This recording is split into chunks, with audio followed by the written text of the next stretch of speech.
I saw her do it. Just a flicker, a subtle movement, but I saw her. My mother-in-law, Diane, standing in that polished white kitchen she adored, just out of sight from the dining room. I stepped in quietly to help, and she didn't hear me at first. That's when it happened. Her back was to me, leaning slightly over two wine glasses set apart from the others. I saw her hand move a tiny glass vial between her fingers. She poured something clear into one of the glasses. No hesitation. No flair. Just precise. Quick. Intentional. And when she heard my footsteps on the tile, she flinched. "Oh, Julian," she said, her voice a little too bright. "I've got it handled. This one's for you, special recipe for my favorite son-in-law." She smiled as she handed it to me, like a hostess in a commercial. Too polished. Too smooth. I said thank you, my lips curving in what I hoped passed for warmth. But my throat had already tightened. My fingers trembled as I reached out. There was something floating in the glass. Barely there. A shimmer. Catching the light. Maybe it was nothing. Maybe it was everything. She turned to grab a tray. And I acted on instinct. I picked up both glasses. "I'll help carry them in," I said, masking the tension in my voice. I stepped into the dining room. And there he was, Gerald, my father-in-law. The man who'd made it his mission to remind me I wasn't good enough for his daughter. His nose buried in his phone. Not even glancing up. Sangria. "Sir," I placed the glass in front of him, the one meant for me. He gave a non-committal grunt and took a sip without looking. I returned to my seat beside Haley. She smiled at me, her fingers brushing mine under the table. I smiled back. But my heart was pounding like a war drum. I picked up my water glass. Ignore. From the hallway came violent, gut-wrenching sounds. Haley sprang up. "Dad," she called, rushing after him. Owen stood frozen, fork halfway to his mouth. Diane didn't move. Her fork hovered above her cake. Eyes locked on me across the table. And in that moment, we both knew. She knew I'd seen, and I knew what she had done. I didn't speak. I didn't accuse. I didn't shout or call her a monster. I just sat there, calm, composed, silent, and I ate my cake. And maybe you've seen something like this too. A glance, a smile too perfect, a kindness that made your skin crawl. If any of that sounds familiar, don't keep it to yourself. Tell us in the comments. Someone else out there might be living the same silence you've already survived. This is Voices Stories, where true stories find their voice. And if you want to keep listening, we'll be right here. Just one click subscribe. That's all it takes. But let's rewind a little. Now that you know what she did, let me tell you who I am and why I stayed in that house for so long. My name is Julian Mercer. I'm 32. I'm a photographer, not the hobby kind. Not the starving artist kind, but a working professional. I run my own business out of Asheville, North Carolina. I've spent the last 10 years chasing light, framing truth, weddings, wildlife, magazine spreads. My camera pays our mortgage, our bills, our future. But to my in-laws, I might as well have been a kid with a toy. Gerald. My father-in-law once asked me during dinner, in front of everyone, "How's that little photography hobby going?" No sarcasm, no smile, just contempt wrapped in a suit. He works in investment banking, the kind of man who believes square footage is self-worth. And if your shoes don't shine, your soul probably doesn't either. Every Sunday dinner at their house was a stage. Diane played the part of doting mother. Gerald played prosecutor. And me, I played the polite and visible man. Haley, my wife, would squeeze my hand under the table, as if to say I'm sorry, as if love alone could silence all the judgment. I met her 6 years ago. Art gallery. My photographs on the wall. Hers on the opposite end. From a protest she documented for her thesis in environmental science. We talked for hours that night. She didn't flinch when I told her I made a living from photography. She didn't ask. So what's your real job? She saw me. Her parents saw someone else entirely. From the very first dinner, I could feel it. Their disapproval was polite, like a cold draft under a locked door. Diane smiled too much. Praised my photos while asking when I'd settle down into something more stable. Gerald didn't bother with sugarcoating. He wanted a man with a 401k and a company car. A man with a title and a necktie. They had a different vision for Haley. Someone safer. Someone predictable. Someone more. Them. And I spent years trying to prove I was worthy. I'd bring expensive wine to dinners. To mention my biggest clients. Hand over glossy prints of my work in National Geographic like peace offerings. It never mattered. I wasn't Thomas the orthopedic surgeon with a house in the hills and a proper family background. I wasn't the man Diane talked about on the phone last Christmas. When she told someone, Haley could have married Thomas. But she chose the creative one. She said it like it was a diagnosis. Gerald was worse. When we told them we were trying for a baby, he pulled me aside like he was handing down a warning. Kids are expensive. Son, you sure you don't want to try a real job first? I never told Haley that. I didn't want to turn her love for her parents into guilt. So I smiled, bit down the bitterness, and played nice. He shook Gerald's hand, complimented Diane's cooking, and quietly endured being treated like an unpaid intern in my own marriage. But the signs were always there. Every time I mentioned a project, Diane would suddenly ask Haley to help her in the kitchen. Every family photo. I was the one holding the camera. Gerald once suggested Haley get therapy for her impulsive decisions while staring straight at me. And still I stayed. Because I believed, deep down, that time would melt their resistance. That love, if it was patient enough, you could wear down even the hardest stone. I was wrong.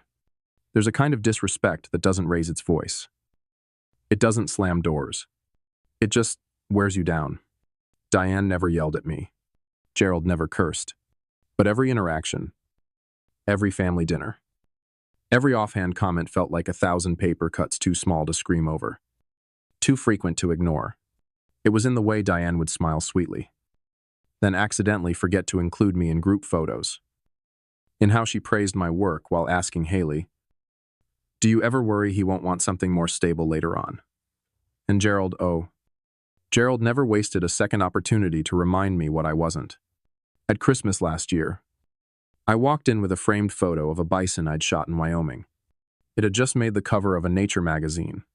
Diane accepted it, thanked me, then turned to Haley and said, remember when you used to date Thomas? He was always so thoughtful with gifts. When we announced that Haley and I were trying for a baby, Gerald pulled me aside not to celebrate, not to congratulate, but to lecture. You sure about this? Julian kids aren't a side project. Maybe you ought to secure a real income first. He said it like he was doing me a favor. I smiled, said thank you. But every time I walked out of that house, I felt a little smaller, like someone had been quietly sanding away my sense of worth. And the worst part, I let them. I didn't tell Haley. Not because I wanted to protect her parents, but because I wanted to protect her from them, from having to choose. She loved them. Despite their flaws, I loved her. So I bit my tongue.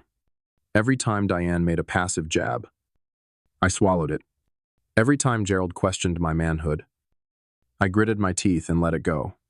I told myself it wasn't worth it, that it would get better, that eventually they'd see me for who I was, not who I wasn't. But they never saw me, because they never wanted to. They only ever saw Haley as something to guard, something to control. And me, I was the crack in the foundation they couldn't patch over. I think the saddest part was realizing how used I'd become to it. Like background noise, like a dull ache you learn to live with. But sometimes, even the quietest disrespect can grow loud enough to break something inside you. Something I didn't know was already cracking. By the time Diane's birthday rolled around, I was already worn thin. I'd just returned from a week-long shoot in Montana, knee-deep in snow, tracking bison for a National Geographic assignment. My face was windburned, my body aching, my mind foggy from exhaustion. All I wanted was one quiet evening at home. But Haley insisted. "It's just a couple of hours," she said. "We can't miss it. It's her birthday." So I showered, put on a shirt that still held the scent of cold forests, and drove us to her parents' house, a colonial-style mansion tucked into the hills. So immaculate it looked like it had never been lived in. Dinner was the same performance as always. Gerald bragged about a new merger. Diane arranged the table like she was hosting a magazine shoot. Haley's brother Owen made polite small talk, while his wife Vanessa nodded along. I sat at the end of the table, drinking a beer, counting the minutes.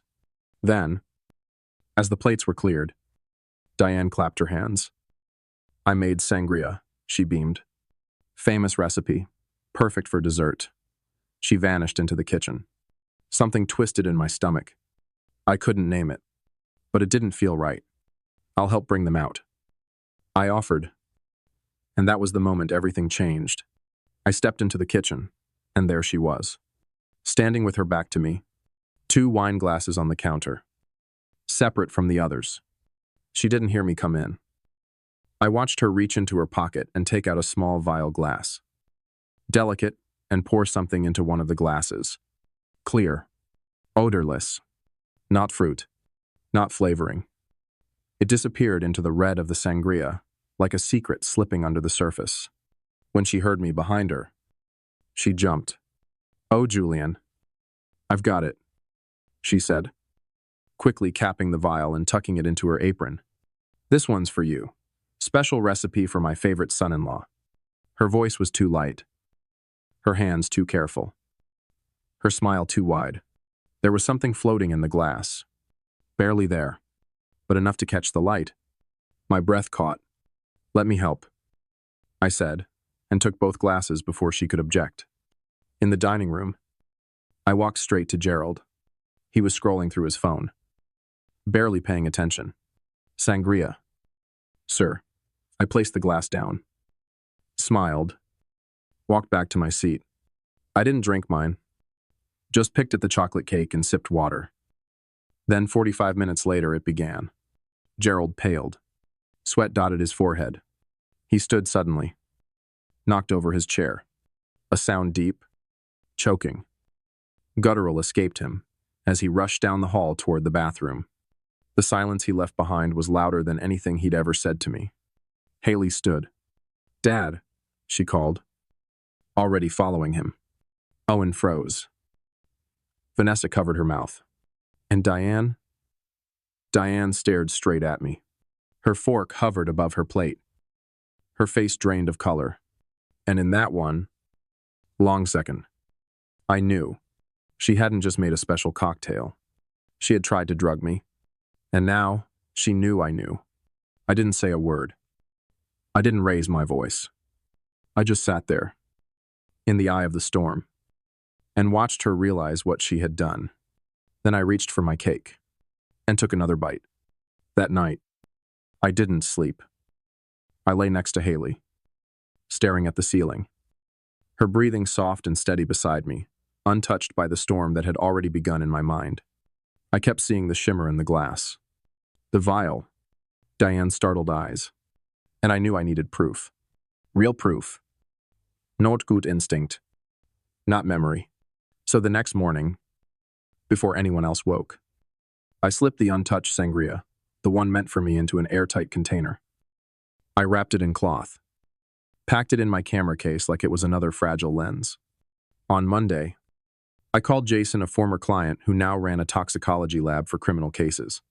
"Personal or professional?" he asked when I explained. "Family matter," I said. Quiet. 3 days later, Jason called me back.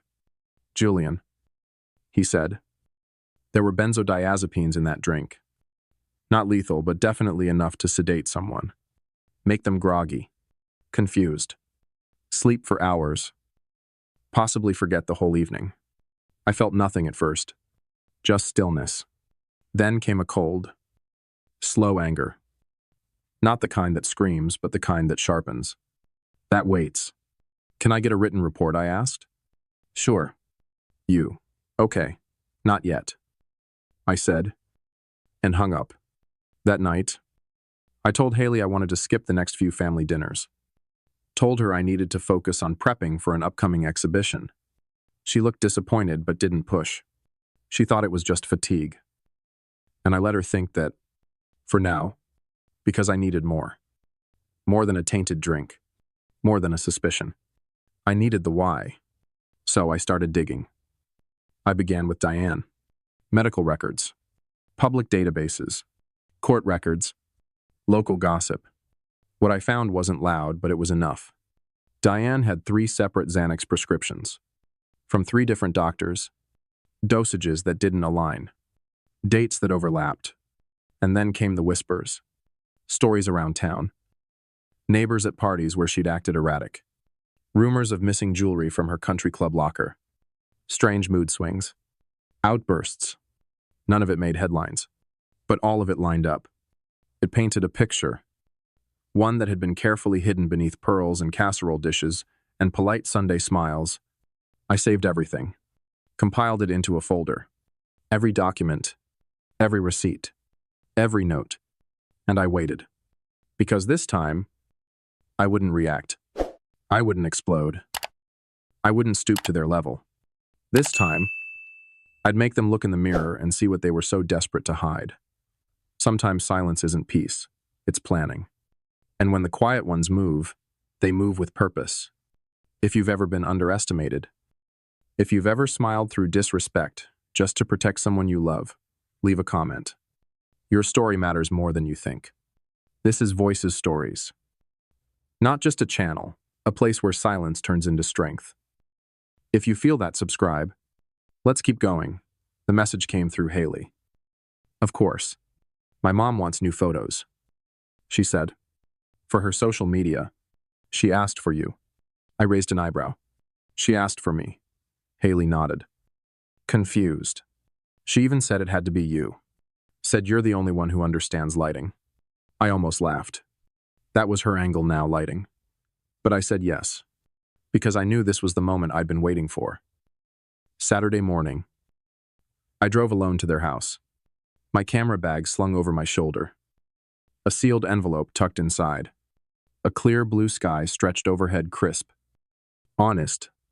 I wondered if it would still feel that way when I left. Diane was already dressed to perfection. Cream blouse.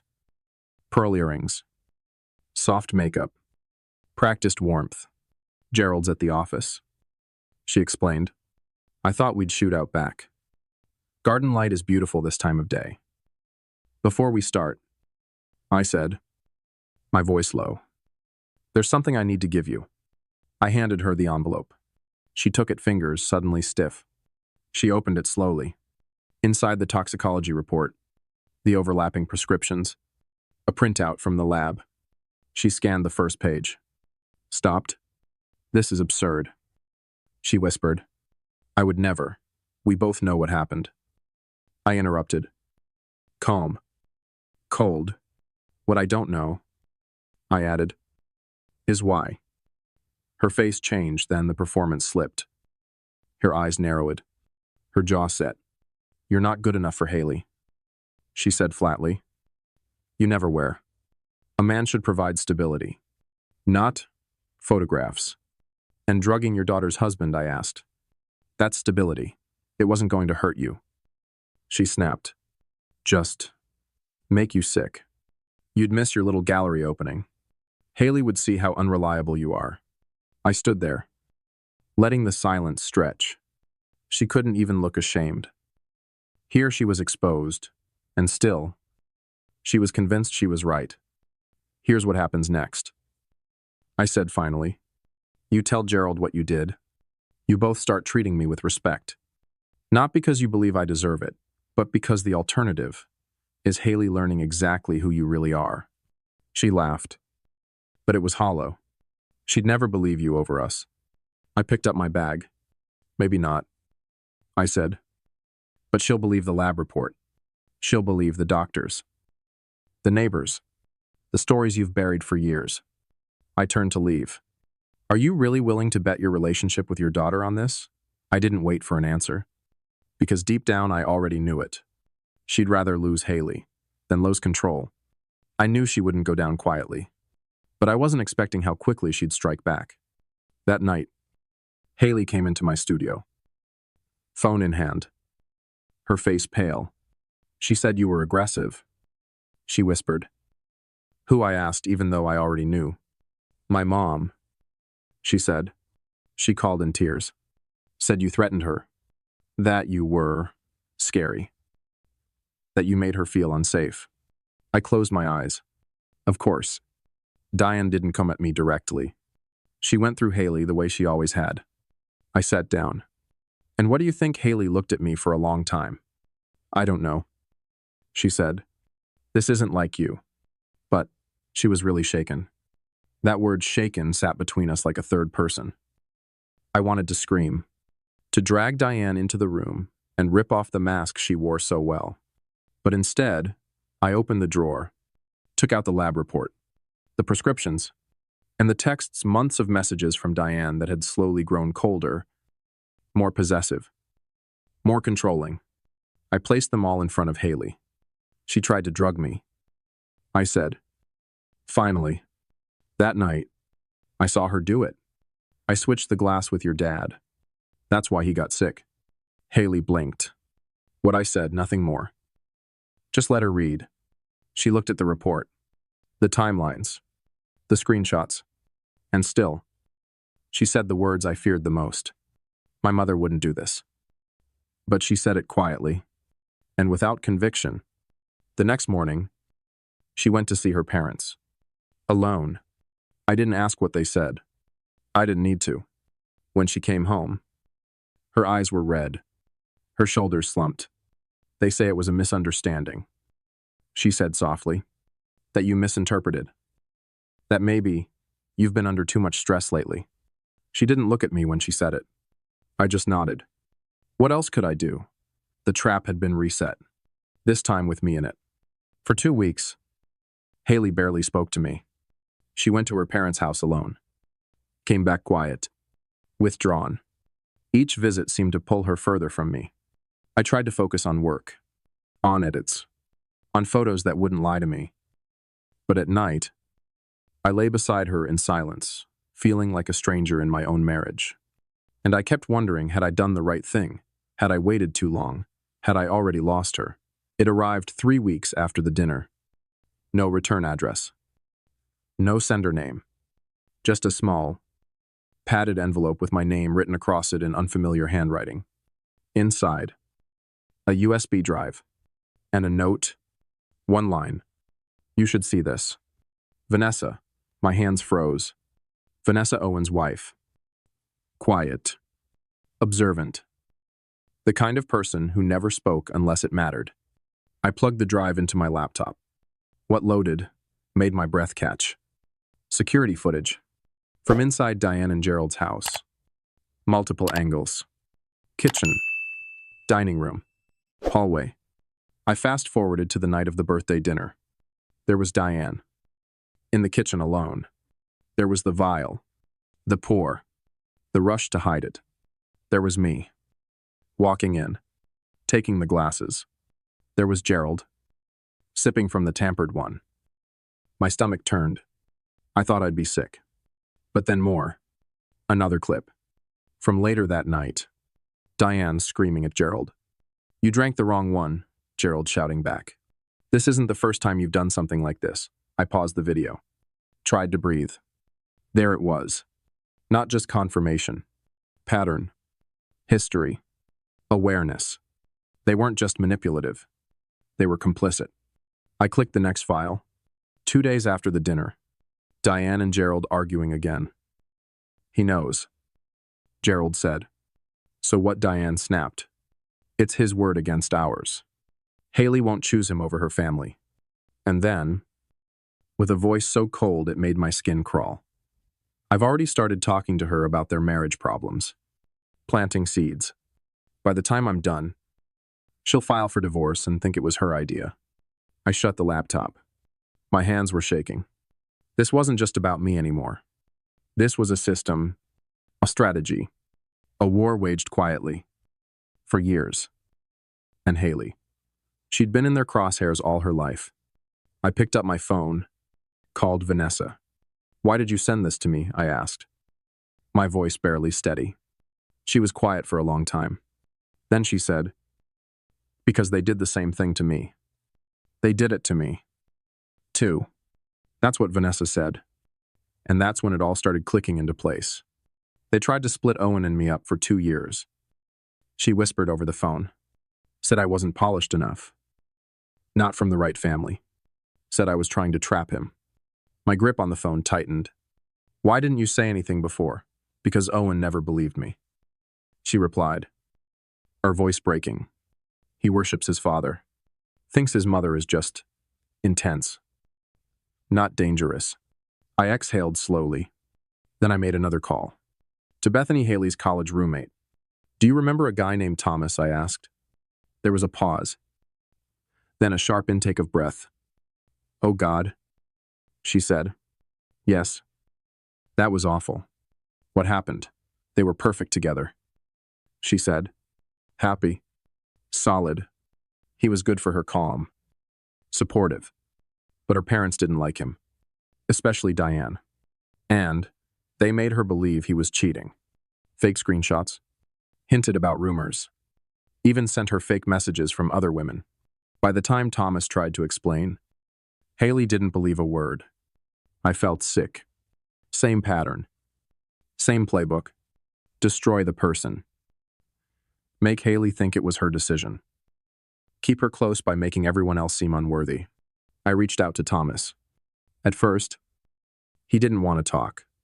But when I explained what had happened to me, he finally agreed. He sent old emails, texts, photos, all showing how confused and blindsided he'd been when Haley broke things off. How he'd tried to warn her. But Diane had gotten there first. I kept digging. I contacted old boyfriends. Friends who'd mysteriously disappeared from Haley's life. People she'd once been close to and then suddenly not. The same story. Over and over. Haley was never allowed to drift too far. If someone encouraged her independence, they were discredited. If someone pulled her away, they were erased. And through it all, Gerald and Diane looked like the perfect parents. Protective. Supportive. Concerned. But they weren't protecting her. They were controlling her. With smiles. With doubt. With carefully placed lies. I gathered every piece of evidence. Every voice. Every file. And for the first time, I wasn't just angry for me anymore. I was angry for Haley. For the girl who had never known where her love ended and her parents' fear began. I didn't tell Haley everything, not at first. Instead, I prepared. I put it all on one drive. The videos. The emails. The reports. The stories. The faces. The forgotten voices. Then I invited Owen and Vanessa to dinner. I didn't tell Haley why. She made pasta, lit candles, tried to smile through the growing silence between us. When dinner ended, I stood up, connected my laptop to the television, and said, calmly, "There's something you both need to see." Then I pressed play, and for the next hour, no one moved. The footage rolled grainy. Tima Stompet. Undeniable. Diane. Pouring the drug into the glass. Gerald. Drinking it. The fight that followed. The patterns. The manipulation. The phone calls. The voices we all thought had been silenced. I didn't look at them as the truth played out. I watched Haley. Her eyes didn't blink. Her face was pale. Her hands trembled in her lap. And when it ended, she turned to me. Tears streaked down her cheeks. "Why didn't you tell me sooner?" she asked. "Because I needed you to see it for yourself." I said, "All of it. Not just what they did to me, but what they've been doing to you." Owen stood up. Pacing. You edited this." My parents, they wouldn't. Vanessa stood beside him. "They did it to us." "Too." "Owen." He turned. "What are you talking about? Why do you think they finally accepted me after we had James?" she said, voice shaking. "Because a grandchild gave them leverage." Owen's face collapsed. "You never told me." I tried. she whispered. You wouldn't hear me. Later that night, Haley crawled into bed next to me. She didn't speak at first, just rested her head on my chest. I need time to process all of this, she said, but I believe you. And I'm sorry for ever doubting you. For the first time in weeks, I exhaled, not because I'd won, but because she'd seen it, the truth, bare and unforgiving. And now, finally, we could begin. The text came the next day. We should talk. Man to man. No wives. Gerald. I didn't respond right away. I waited. Let him wonder if I'd ignore him. Then I agreed. A private room at his country club. Of course it had to be his turf. He was already there when I arrived. Scotch in hand. Confident. Relaxed. Julian, he said, standing. I think we got off on the wrong foot. I didn't sit. Not yet. He motioned toward the chair. I took it slowly. Families are complicated. He began. Like it was some kind of apology. My wife, she's intense. Protective. She means well. Drugging someone means well, I asked. He chuckled. Waved his hand. A misunderstanding. She's on anxiety meds. Sometimes things get mixed up. I have security footage. Gerald. The smile dropped. Just for a second. But enough. His jaw tightened. His eyes changed. The corporate charm peeled back, revealing the man underneath. Calculating. Cold.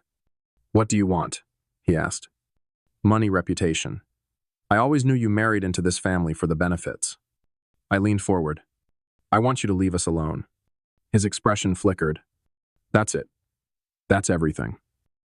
No more whispering in Haley's ear. No more planting doubt. No more accidental sabotage. Gerald laughed. But it didn't reach his eyes.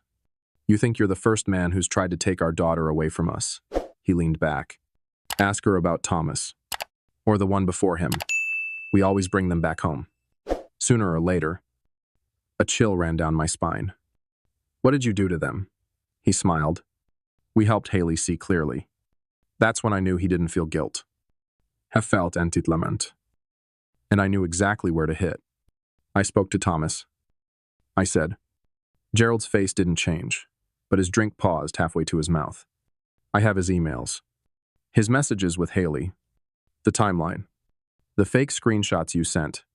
I even know which of Diane's friends played the other woman. Now he looked at me. Really looked. And for the first time, there was respect in his eyes. Twisted. But real. You're not stupid. He said. No. I replied. But you assumed I was. I stood up. Slid a USB drive across the table. It has everything. The videos. The prescriptions. The testimonies. Yours to keep. What's that supposed to mean? It means this. I'm not going to ruin you. That would hurt Haley. And I won't do that. But if you ever come near our marriage again, if you ever try to turn her against me, this drive goes public. To your clients. Your club. Your reputation. He stared at the drive like it was a bomb. For him, it was. You think that makes you a man? He asked bitterly. No. I said. It makes me dangerous to the kind of man who only respects power. I walked out. For the first time since I married into that family, I didn't feel like I was walking away from something. I felt like I'd finally stepped into myself. 6 months passed. No threats. No games. Just silence. Diane and Gerald stayed away. A few texts. Polite. Distant. The space between us became a boundary, and they didn't try to cross it. Haley and Owen began therapy. They were unpacking decades they didn't even know they carried. And then the invitation arrived. A white envelope. Gold trim. Scripted letters. Dinner. The whole family. A fresh start. Haley showed it to me with a mix of hope and wariness. They're trying, she said. I nodded. Trying what? Though to change. Or to rewrite the story. Still. We went. The house looked the same. Too clean. Too perfect.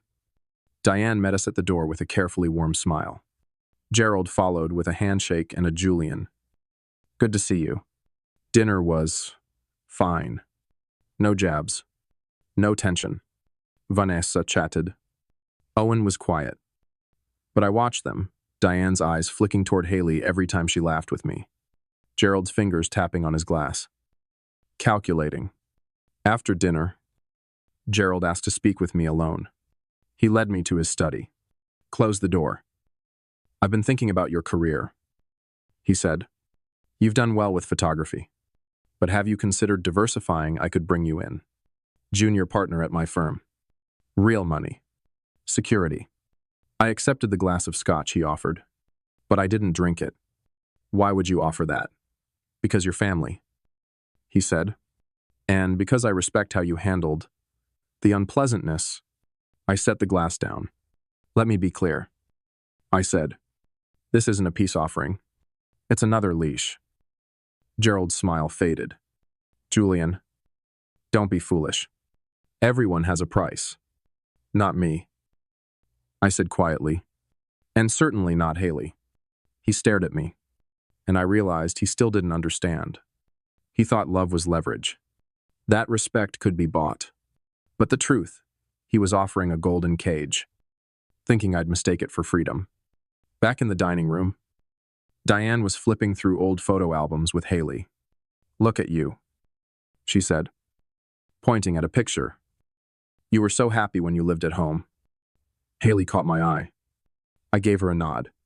She stood up. Mom. Dad, she said, voice clear. We have something to share. Everyone turned. We're having a baby. I'm 3 months along. Silence. Then Diane's gasp, followed by tears. Gerald nodded stiffly. Congratulations, he said. The words stiff in his mouth. Thank you, I replied. Then I leaned in, just enough for him to hear. This child, I said, will never be a pawn in your games. I promise you that. He didn't respond. But for the first time, he didn't argue. 3 weeks after that dinner, a certified letter arrived. Inside a deed to our home, the one we'd been renting now signed over to us, and a legal document establishing a trust fund for our unborn child. No conditions. Just the paperwork. Clean. Final. It wasn't an apology. Gerald wasn't capable of that. It was something else. An acknowledgement. That I wasn't going anywhere. That they'd lost. That Haley had chosen. That spring, we had a daughter, Elisa. We named her after my grandmother. A strong woman.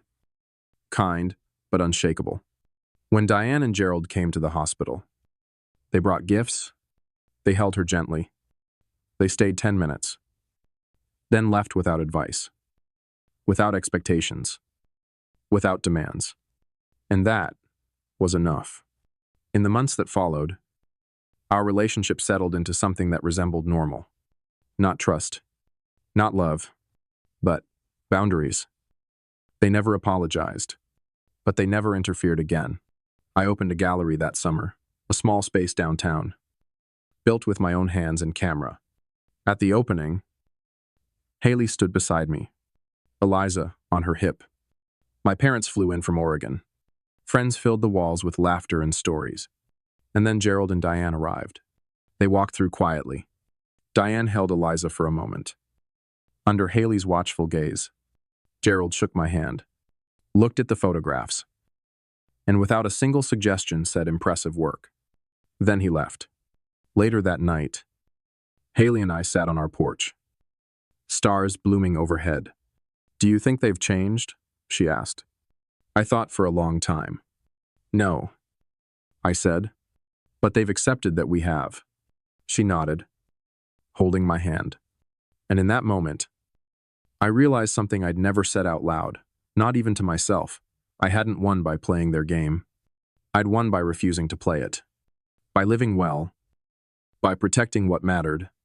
By standing my ground not with rage, but with quiet persistence. That was the most satisfying revenge of all. Sometimes, survival doesn't look like fighting. Sometimes, it looks like staying still, holding your ground quietly, and refusing to be erased. I didn't win by shouting louder. I didn't win by destroying them. I won by protecting what mattered, by loving without permission, by choosing peace over power. I used to think I needed their approval to be enough, to belong, to be seen. But now I know I only needed to see myself. And if this story stayed with you, if it made you think of someone, or reminded you of yourself, then maybe it was worth sharing. Just like the stories we keep close to our hearts, the kind we tell in whispers, the kind we carry when no one's watching. That's why we share them here at Voices Stories, so that silence doesn't win, and love, in its quietest form, still gets heard.